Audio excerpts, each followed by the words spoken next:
And so it begins. This is Palm Sunday, or Passion Sunday as it is sometimes called. I asked the Alder Guild to put up this cross, this particular one on the wall. It's a crucifix, an unveiled crucifix, Christ on the cross. And on the top of it, it says, I-N-R-I, Jesus Nazarenus Rex Iudeorum. Jesus the Nazarene, King of the Jews. This was the first cross. The most severe case of execution. Excruciating pain. Excruce, Latin from the cross. In the first few centuries, it never was depicted in art. Not until anyone who had seen it had died.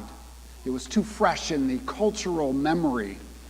If someone from Jesus' time were to come to this place, in a time machine or something like that, and they saw all of us here and this image of the cross, they'd think we were out of our minds. Why in the world would you choose that image, the cross? It was the most frightening thing that we could imagine. Why would you hang it in your church? But yet, our inspiration, especially today, must come from those wooden beams, from that dark place we heard about, Golgotha, a place of pain and sorrow and death and betrayal, because to us, here and now, it is also a sign of strength and of renewal and a promise of rebirth. Mark simply says Jesus was crucified. He doesn't dwell on the gruesome details. His gospel isn't a Mel Gibson film. To Mark, the cross is a way. It's a path of transformation from death to life. I have only one crucifix, which I hold in my hands, and I wear it usually this time of year. It was given to me about 20 years ago by a guy named John G., a retired Episcopal priest. And when I became a priest, he was the one that used to tell me, don't let that collar become a halo. You're just like everybody else. John's service for many years as a priest wasn't always easy. After an accident claimed the life of his teenage son, he succumbed to alcoholism for many years, almost ruining his marriage and his ministry. But he got help through AA and, of course, this transforming Jesus that we talk about today. The special thing about John, he was one of those Me Too people. No pretending, no masks, no facade. He'd just look you in the eyes and he'd say, I'm a recovering addict and I'm a wounded father and Jesus saves. And he touched lots of lives, including my own, because of his real compassion, because he had been there in the valley, in the struggle. To me, that's what Jesus on the cross is saying. Me too. I've been there. This is a cross that saves. My brother, Don, he gave me a cross. He suffered from PTSD, conjured up in the jungles of Cambodia. And while in rehab, he and some other Vietnam vets, they got together and they made crosses. And this cross, the silver on this cross came from a bullet casing. And the string is from a Marine boot. Years ago, he gave it to me. And he said, peace. There's something about getting a cross from a person who fought for our country and then fought to keep it together when he came home, who sacrificed a leg or maybe an arm or part of their sanity, than to have him bless you with a cross of peace. It really makes you think. It makes you humble. This is a cross of peace.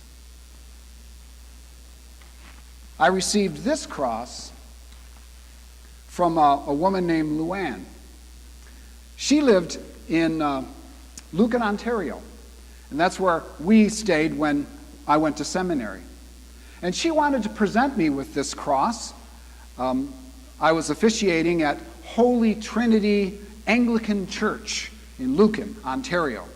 And I was doing the service, and Luann was a big woman, a Kate Smith type of woman. She was a big loving mama, which is what the church should be. And I'd finished the opening acclamation, and I closed my book, and I took off my reading glasses, which were connected to a chain that hung around my neck. And she brought up this precious little cross to the front, and in front of all the people she said, "My late husband carved this out of rosewood, and I want to give it to you," she said, "to bless you and Christy on your future ministry." And she began to cry, and she handed me the cross. And then she threw her arms wide open like Jesus, and she hugged me hard. And everybody was emotional, and they clapped, and I thanked her, and she went back to sit in her pew. And then I opened the prayer book to read the morning collect. And reaching for my glasses, I realized when she hugged me, her huge body crushed them against my chest, and the frame was all bent and twisted. So I put them on my nose, and we all laughed. It's crazy glasses on my nose. This is a cross of joy. Finally, this cross, this special cross, is one my daughter made back in the 90s, before the accident. Whenever I wear this cross or look at this cross, I think of her looking down at me from heaven, or perhaps on my shoulder.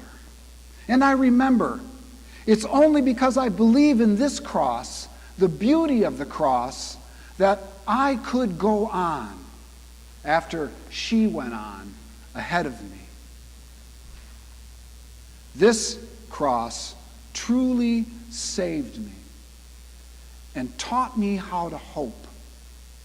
And it reminds me every time I look at it that life is greater than death, that life overcomes, it outlives death, and love never ends. This is a cross of hope.